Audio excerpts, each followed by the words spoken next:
All right, this is the 5th day and final step of our 5-day series about goal setting and goal planning and everything around it. So yesterday, or step 4, we talked about how to make your action plan. So taking all your stuff from the first few days, putting it all together and creating your action plan, which then you will use to look back at and see, was what you're doing working? Now you can decide the cadence of how often you want to review your plan. You can decide to edit every week. Every week is kind of quick because sometimes things take about a month or two before they get you going, depending on what your objectives are and if you have a time frame set up for yourself. So in our case, that we're going to look at that 30-pound example that I keep using because it's so easy to break down. I typically, for no matter what the goal is, like to look at things every 4 weeks, because 4 weeks I feel is a good amount of time to start seeing if the ball is rolling or not. Because if the ball is not rolling after 4 weeks, you got to look at what you're doing.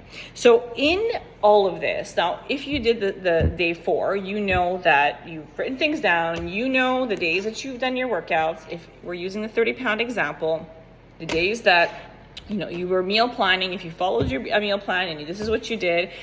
And really, really important for this part to work is tracking it all, because you could have a nice plan in place, but if you didn't execute it exactly to plan, you need to write things down. So as you track, so let's say you have this calendar and you've checked off all the days you actually did your workout, whether you followed the plan or not, this is what you're doing. This is actual execution. And when it comes to your nutrition part, so if we're talking about that weight loss, and again, it can be any objective you have, going back at every action you set up for yourself, you've got to have some kind of tracker to say that you've done it. Did you do it exactly to like that? How did you do it? So if you're doing a whole meal plan thing, you could write down exactly what you did have and in the portions you had it, because obviously even healthy food has calories, guys. We got to keep this in perspective and we have to have balance. So there's no bad foods. There's just some foods that are healthier than others.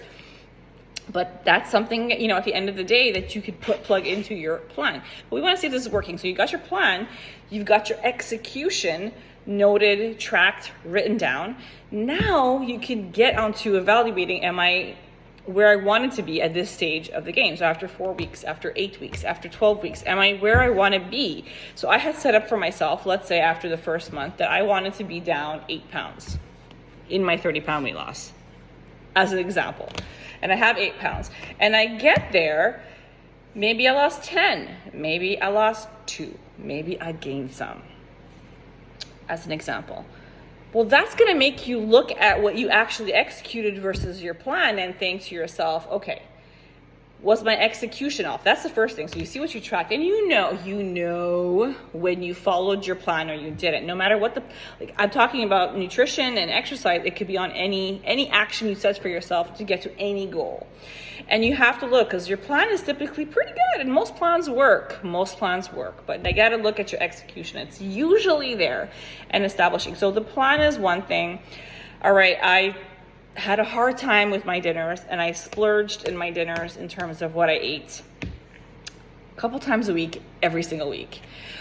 Okay, so the plan seems to be at par. My execution wasn't really that amazing.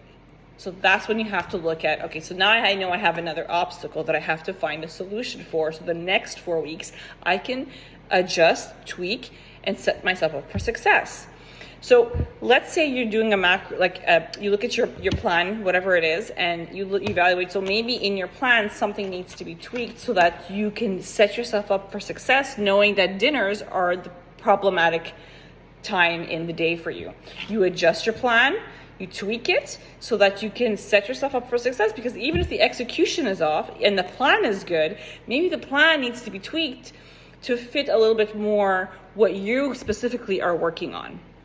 So, but if you have it written down, you can evaluate the plan, you can evaluate the execution. Now, if there's something in the execution that you need to do more of and you just didn't, and let's say your goal was to drink X amount of glasses of water and you didn't, that's not necessarily a change of your plan. That's just finding ways, how can I execute it better?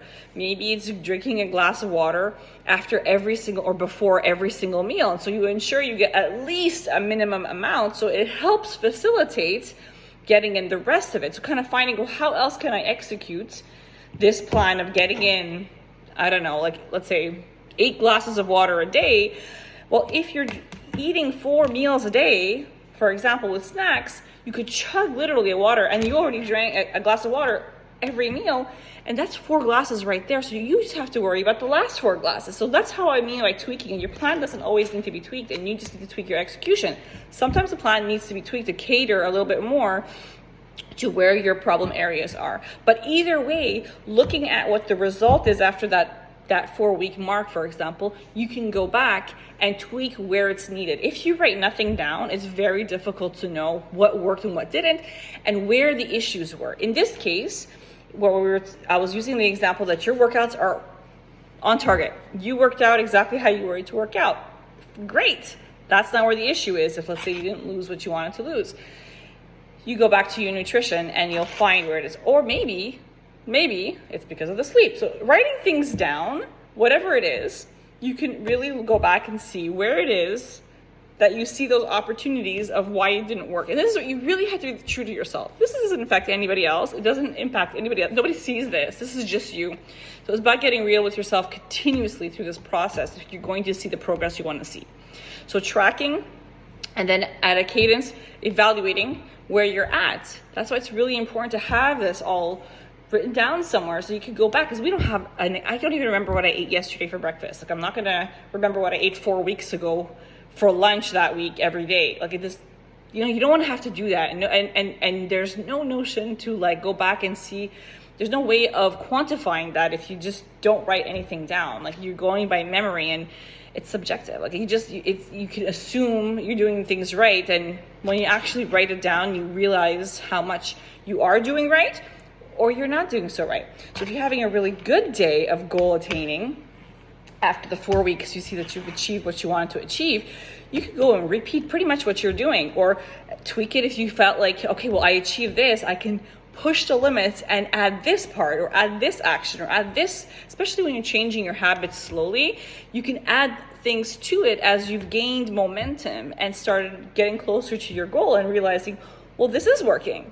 So it's really important to be able to have that do all those exercises we did in the beginning, creating that plan, tracking as much as you can. I know this is extra work, but when you have big goals, you have to do those extra steps, or else everybody would be able to achieve everything they ever wanted. But that's not that easy. It takes that extra work. But that work is 100% an investment in yourself. Think about that. It's a time investment into yourself. So it's totally worth doing it, and you totally can. So break it down step by step, write it down, track, have your plan, track. And so that when it's time to evaluate, you can go back to what you actually did versus your plan and where you are and if it's working or not. And you go from there. So I hope this helped.